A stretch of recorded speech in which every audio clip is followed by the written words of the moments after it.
"You're a nice guy, Bruce, but let's be real. You can't afford me." That's exactly what she said. Not in private, not in a text.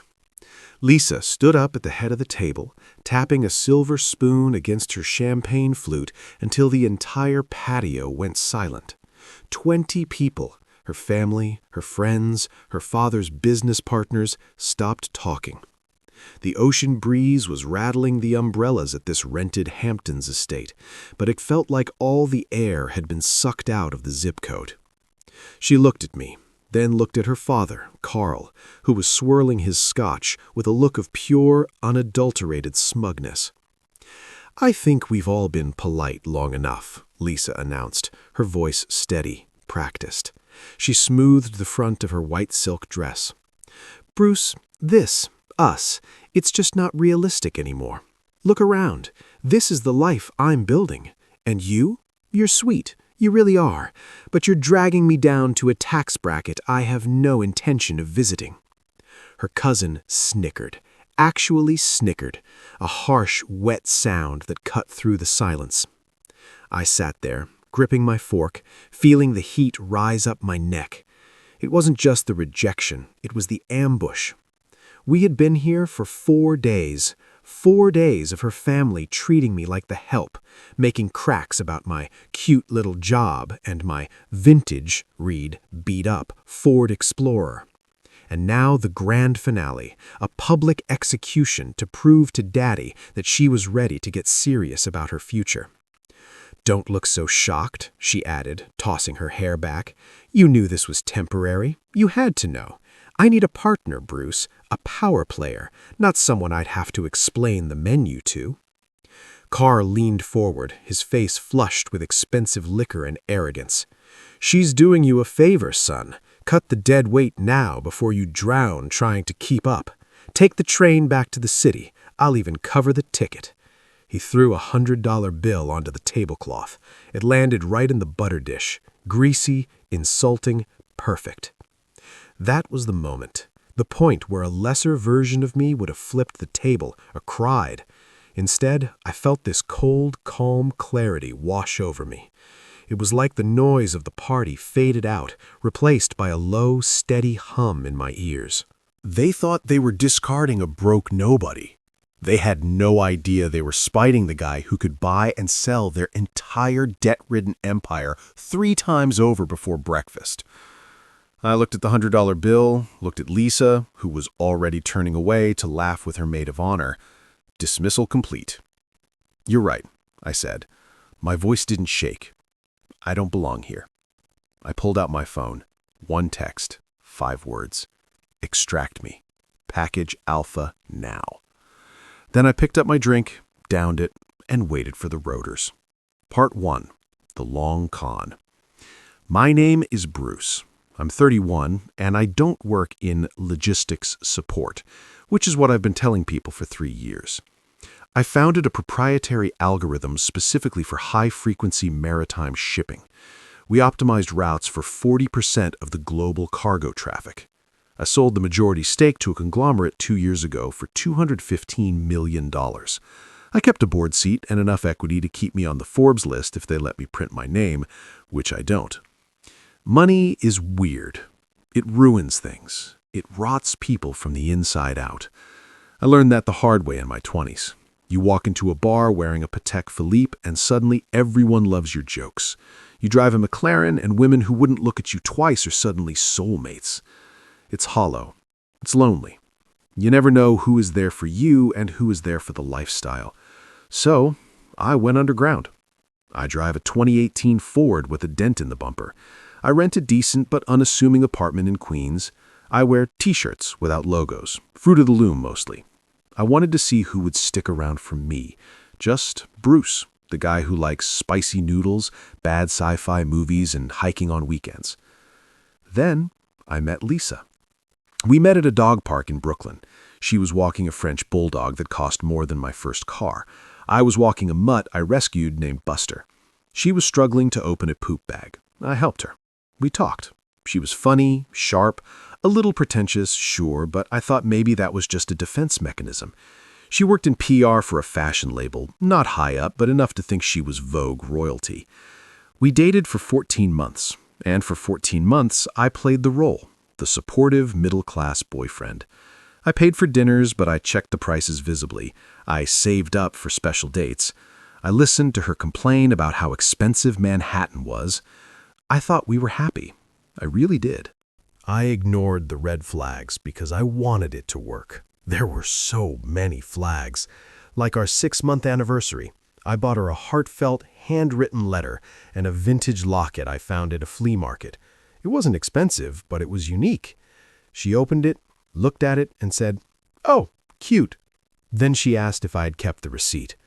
Or the time my car broke down on the way to her friend's wedding.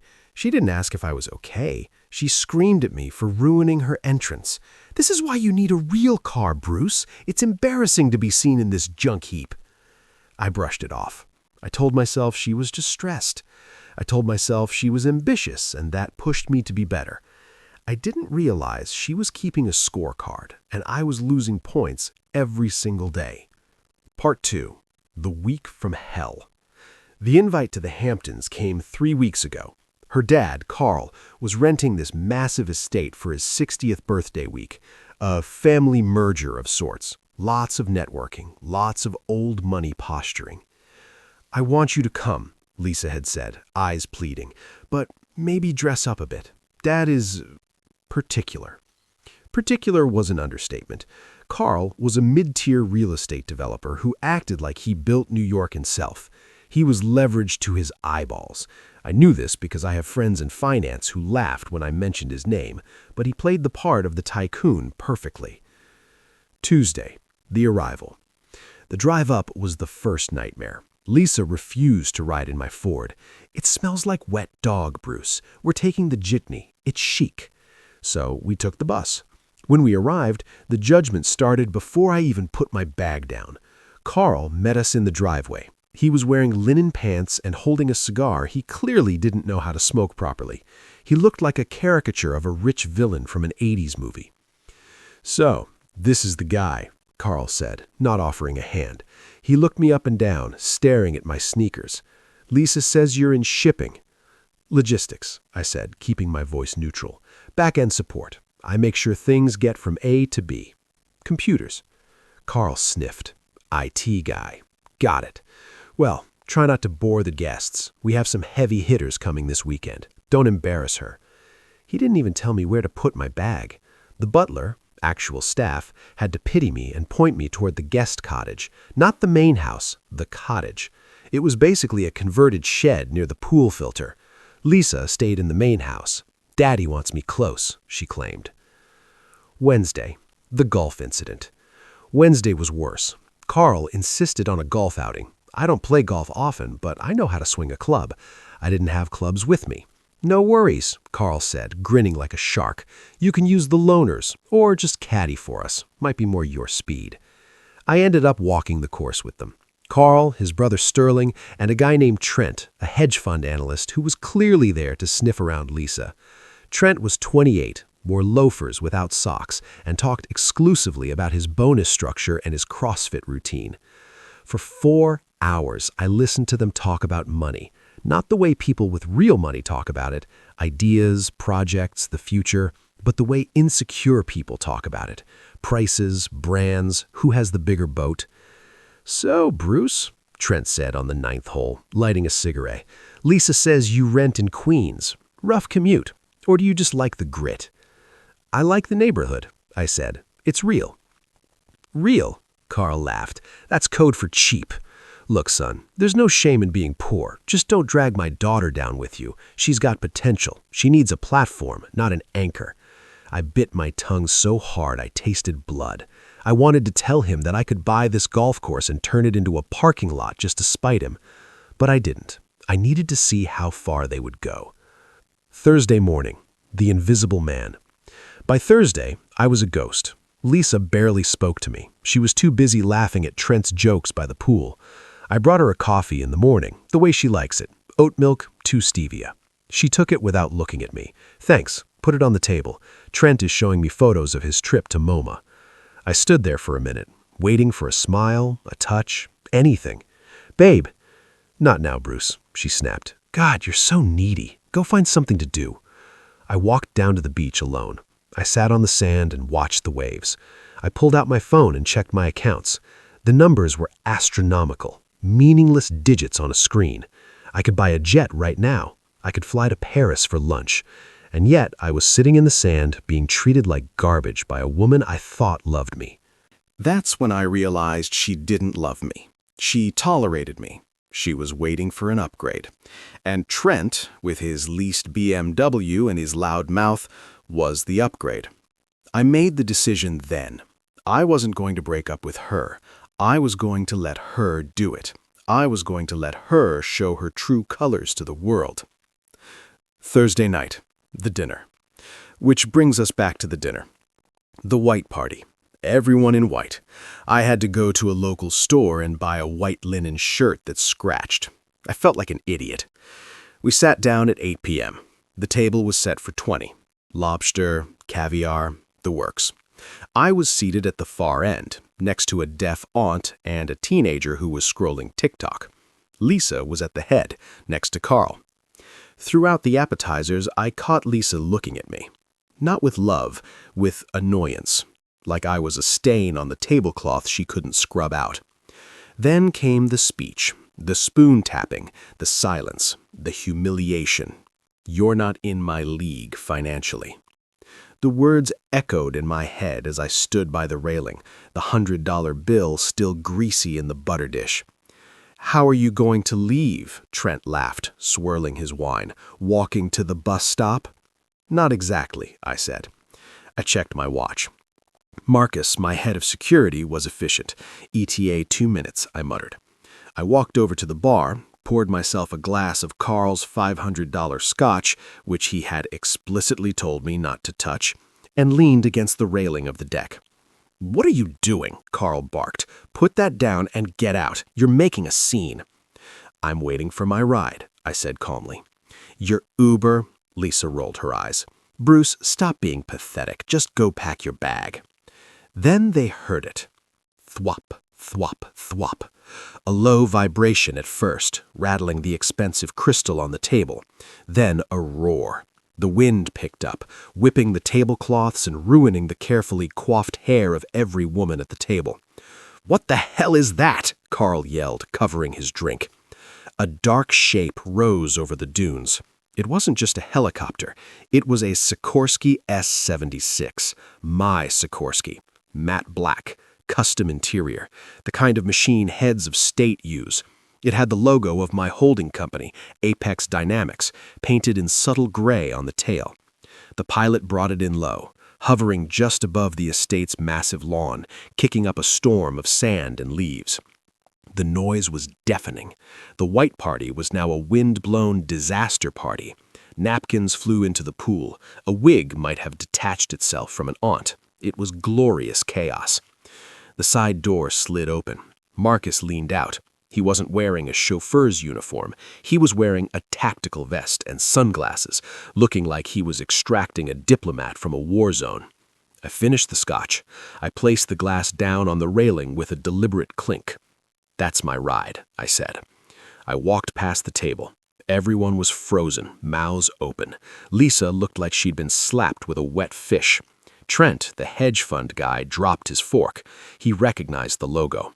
I saw his eyes widen, the gears turning in his head. Apex, he whispered, his face going pale. That's the shipping algo, guys. That's billions. I stopped in front of Lisa. She was staring at the helicopter, then at me, trying to reconcile the loser Bruce with the man who just summoned his $15 million aircraft to a backyard barbecue. You mentioned I couldn't afford you, I said, leaning in so only she and Carl could hear over the rotors. Lisa, I spent more on the fuel to get this bird here than your dad made in the last fiscal year. I checked his financials. He's underwater. Tell him to sell the boat. I walked onto the lawn. The downdraft was immense, whipping my cheap linen shirt around. I climbed into the cabin. Leather seats, climate control, a cold beer waiting in the holder. I put on the headset. Let's go, Marcus. Rough night, boss? Marcus grinned. You have no idea. As we lifted off, I looked down. The entire dinner party had rushed to the edge of the deck. They were filming, phones out. Lisa was standing alone, looking up, looking small. We banked hard over the Atlantic and headed back to the city. Update 1. The fallout, 2 days later. You would think the helicopter was the end of it. It wasn't. It was the match that lit the dumpster fire. By the time I landed on the helipad in Manhattan, the video was already circulating. Trent, that idiot, had posted it to his story with the caption, "Holy S, Bruce isn't broke. Bruce is Apex." My phone was silent for exactly 12 minutes. Then it exploded. 74 missed calls, 150-plus texts. The first text from Lisa came in at 10:45 p.m. that night. "Bruce, what was that? Why didn't you tell me? Call me, please. I'm confused." Followed by, "Baby, we need to talk. I didn't mean what I said. I was just stressed. My dad pressured me. Please answer." And then the kicker at 2 a.m. "I'm coming to the city. I'm waiting outside your apartment. We are going to fix this." She went to my apartment in Queens, the decoy apartment. I wasn't there. I was in my penthouse in Tribeca, watching the city lights and eating pizza with Buster. The real damage, though, was financial. Remember how I told Lisa her dad was underwater? I wasn't bluffing. I had my team run a background check on Carl when the invites went out, just for safety. Carl's development company was leveraged against assets he didn't really own. He was banking on a new partnership with a tech firm to bail him out. Guess who sat on the board of the VC fund backing that tech firm? Me. I made a call on Monday morning. "Hey, Jim. Yeah, it's Bruce. That deal with Carl's group, the Hamptons developer. Yeah, look into his liquidity. I think he's misrepresenting his assets." Jim pulled the term sheet by noon. By Tuesday, Carl was frantic. He called me from 3 different numbers. Bruce, buddy, listen, we got off on the wrong foot. I was drunk. It was a joke, a test. You passed. Look, about that deal, you have to help me. They pulled the funding. I'm ruined, Bruce. We're family." Family.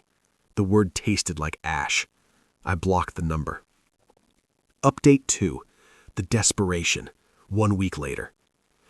It's been a week. The story hasn't died down. It's gotten worse for them because this is New York and circles are small. Everyone knows. Lisa has been effectively blacklisted from the serious dating pool. The video of her dumping a secret multimillionaire is now a cautionary tale in every bar in the financial district.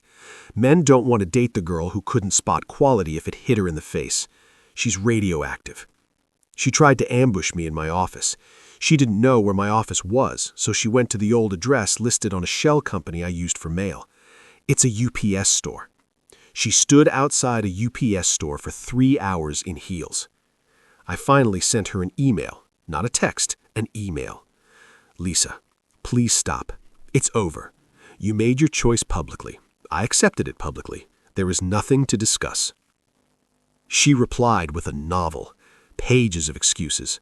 How she was protecting me from her dad. How she pushed me away because she was scared of how much she loved me. The wildest part, she sent me a Venmo request for $5,000. The note said, "For the therapy I need because of how you traumatized me by lying." I declined it. I also heard from mutual friends that Trent dumped her the next day. Apparently he didn't want to be associated with the girl who fumbled the bag. Irony is a cruel mistress. Update 3. The meeting, yesterday. I ran into them. It was inevitable. I was at Le Coucou for a business dinner. I was wearing a suit that cost more than my first apartment. Tom Ford, tailored to the millimeter. I walked in, and there they were, Lisa and Carl, sitting at a corner table. They looked diminished. Carl looked grayer, smaller. Lisa looked tired, her sparkle gone. They saw me. The color drained from Carl's face. Lisa half rose from her chair, a smile plastering onto her face like a reflex. "Bruce," she called out too loud, "over here." I stopped. My dinner partner, a ruthlessly efficient lawyer named Sarah, who knows the whole story and thinks it's hilarious, paused with me. I walked over. I didn't smile. "Bruce," Lisa said, breathless. She reached for my hand. I kept my hands in my pockets. "You look incredible. We miss you. The dog misses you." "The dog I walked while you sat on your phone?" I asked. "Stop it," she laughed nervously, looking around to see if anyone was watching. "Sit down, let's have a drink. Dad wants to apologize." Carl looked up. He looked like a beaten dog. "Bruce, I didn't know. If I had known—" "That's the point, Carl. You treated me like trash because you thought I was poor. If you had treated me with respect when I was nobody, we'd be having a very different conversation right now. You showed me who you are. Believe me, I saw it." "I can change," Lisa whispered, tears forming in her eyes. "I can be the woman you need. I was lost. Bruce, please." I looked at her. I realized I didn't feel angry anymore. I just felt nothing. She was a stranger, a pretty, shallow stranger who valued a price tag over a person. "Lisa," I said, "you wanted a guy who fit your world. You got your wish. You're free to find him. But you don't get to backtrack just because you found out the poor guy owns the bank." I turned to leave. "Wait," she hissed, her mask slipping. "You owe me. I gave you a year of my life. I introduced you to everyone. You used me. You deceived me. I loved you." I corrected her, looking her dead in the eye. "You used me as a placeholder, and now the seat is empty." I walked back to my table. Sarah looked at me and raised an eyebrow. "Feel better?" "Yeah," I said, exhaling a breath I felt like I'd been holding for a year. "Much better." We ordered the tasting menu. Final update, the aftermath 1 month later. It's been a month since the helicopter ride. Carl filed for Chapter 11 bankruptcy last week. Turns out, when you alienate the guy who can whisper in the ears of your creditors, things go south fast. He lost the Hamptons rental deposit, too, because of damage to the lawn caused by unauthorized aircraft. I happily paid the fine for him. It was worth every penny. Lisa is currently taking a break from the city at her aunt's place in Connecticut. She deleted her Instagram after the comments became too brutal. The last time I heard about her, she was trying to date a 50-year-old car dealership owner who wears too much cologne. Me? I'm good. I bought a new car, an Aston Martin DB11. Not to show off, but because I've always wanted one and I'm tired of pretending I don't. I still go to the dive bar in Queens for wings on Tuesdays. I still wear t-shirts. But last week, I met someone. Her name's Elena. She's a pediatric nurse. We met at a bookstore. She dropped a stack of books and I helped her pick them up. I asked her if she wanted coffee. She looked at my watch. I was wearing the cheap Casio again. She smiled. "Sure, but I'm buying. You look like a student." I didn't correct her. We sat and talked for 3 hours. She didn't ask what I did. She asked what I loved. She asked about my dog. She asked about my favorite books. I think I'm going to keep the Aston Martin in the garage for a while. It's nice to be Bruce again.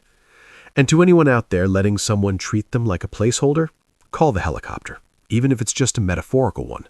Leave. You're worth more than their perception of your wallet. And if you ever need a recommendation for a good shipping algorithm, well, you know who to ask.